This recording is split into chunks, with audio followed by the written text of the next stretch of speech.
Well, when the crap hits the fan and life just absolutely sucks, the question that most of us have is, where is God? What is he doing? I mean, is he the one who's feeding the crap into the fan, doing this to me to somehow teach me a lesson or punish me for something? Or does he just not care? He's not doing anything because I'm not on his radar. I'm not worth his time. I mean, if God really is God and he's in control of everything, then it has to be one of those two things, right? Well, Maybe not. In fact, I think there's another way, a way that is more biblical and true and way more encouraging. So, what I want you to do is just take a second, get your rag, come on down the road with me. We'll splash in the puddles, wipe a little bit of that doo doo off of you, and maybe give you a whole new perspective. Come on, it'll be good.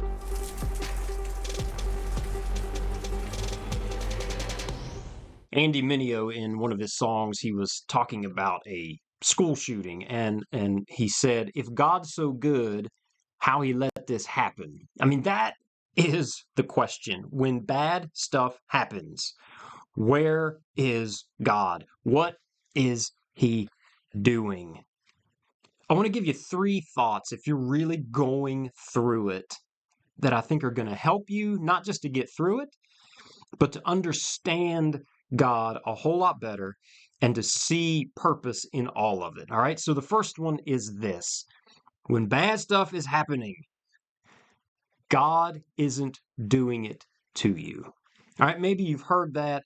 Maybe people have told you that. They've said something like, well, God is in control or God has a reason, right? Like implying that God is doing this to you for some greater purpose. Now, he is bringing purpose to it, guaranteed, but I don't think he's doing it to you. God doesn't do evil. And it's really hard when you are thinking to yourself, God is doing this bad thing to me, to then have the confidence and the faith to come to him. You know what I mean? So the first thing you got to understand is that God isn't doing it. Romans 8:28. Listen to what it says. And we know that in all things God works for the good of those who love him, who have been called according to his purpose.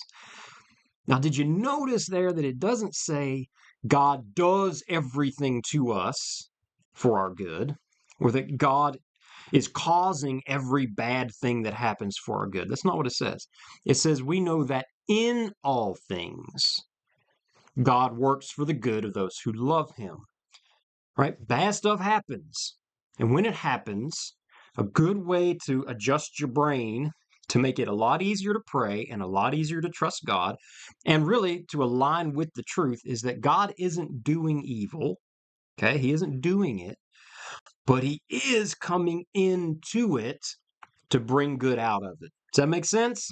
I hope so. That's your first thing. Number one is that God isn't doing it, but he is entering into it to make something good come out of it.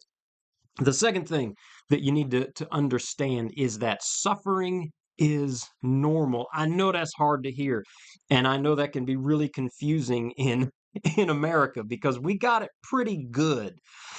But most people around the world suffer on a daily basis. For them, it's the norm. For us, when we suffer, it feels like it's out of the ordinary, that it's some kind of like anomaly, but it's not. Suffering is normal. If you're living on earth, you are going to suffer. So if you back up, that was verse 28. If you back up to verse 22, here's what Paul says.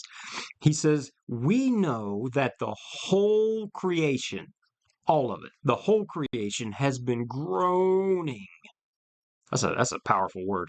Groaning as in the pains of childbirth right up to the present time. Some of you ladies out there have given birth. Some of you guys out there have been in the room. You know that that is an excruciatingly painful experience. My wife, when she gave birth to our third, she didn't get any pain medication. And so it was just so hard to watch her going through that. My wife's not a screamer, but she would just lay there and just whimper, and just these little tears would come down the sides of her face, and she would just kind of hold on to the bed and groan. It was so hard to watch. Paul said that all of creation is going through this. Why? Because the world's broken. It's sick. Has entered into our world and broken it. All creation groans. And Paul goes on to say, if you read the rest of that we groan. We're in it. We're living in it. We're living in a world that groans, and we are going to groan. Because it is broken, we are going to suffer. People are going to die. We're going to face injury or illness. We're going to have difficulty in finances, and governments are going to go crazy, and people are going to be mean, and just bad things are going to happen. It's not necessarily our fault. Sometimes it is. Sometimes we make stupid decisions. We marry somebody we shouldn't have married, or we quit a job when we shouldn't have quit the job, or we procrastinate, or we, put something in our body, snort something, or drink something, or inject something we shouldn't have injected. And, bad comes from that. But that's not always the case. Sometimes bad stuff happens just because bad stuff happens. A little kid who's being abused by his alcoholic father, that's not his fault. He's just living with the result. He's kind of like facing the collateral damage of being in a broken, corrupt, sinful, evil world. Somebody that's born with a birth defect, that's not their fault. They're just being hit with the collateral damage of living in a broken world that's groaning. Suffering happens, and it happens to all of us. We don't like it, but the truth is God doesn't like it either. Paul goes on in that passage to say even the Holy Spirit in us is groaning as we all wait, creation and us and the Holy Spirit, anxiously waiting for the day when Jesus is going to come and make this whole thing right. So the idea is that in this world we suffer. We will suffer. All of us suffer. It's normal. It's not that you're being targeted. It's not that you are somehow out of the ordinary when you're going through it. We all suffer. God didn't do it, but he absolutely, Romans 8:28, will enter into that with those who love him, who are his, who are called according to his purpose, and he will use it for our good. He'll take what is awful and evil and terrible, and he will use it for good. The third thing is this: that good that he is using it for is way better than most of us could ever expect. Usually when we think, hey, God's doing something good, going to bring good out of this, we think about material stuff, right? We lose a job and we think God's going to bring good out of this by giving me a better job. Or, a spouse leaves you and breaks your heart, and you think, okay, God's going to bring good out of this by bringing me a better spouse, right? And he might do that. Sometimes doors are closed so that new doors can open. Totally get that. And sometimes he does that. But the good Paul is talking about is way, way better than that. In verse 29, he tells us what the good is. He says, that the good is that we would be conformed to the image of his Son, into the image of Jesus.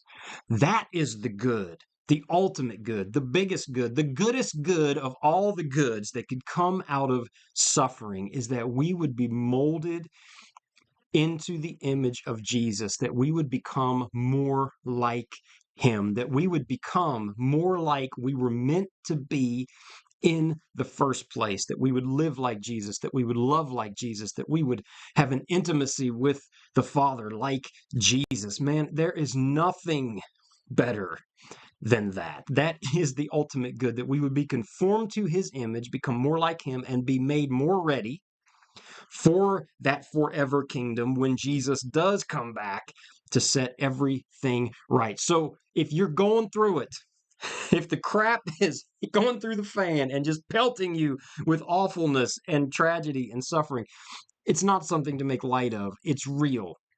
But here's something you got to know. All right. Number one is that suffering is normal. It's going to happen to all of us. The second thing is this is that God didn't do it to you, but he will enter in, and he is entering in if you belong to him to bring good out of what is evil. And the third thing is that the good that he's bringing is way, way better than anything you could imagine. That good is that he is making you more like Jesus. And there ain't nothing in this world, nothing in this life better than that. So if you're going through it, I hope this helped. And I want you to let me know about it in the comments below. Thank you for being here, and we'll see you next time on Puddle Road.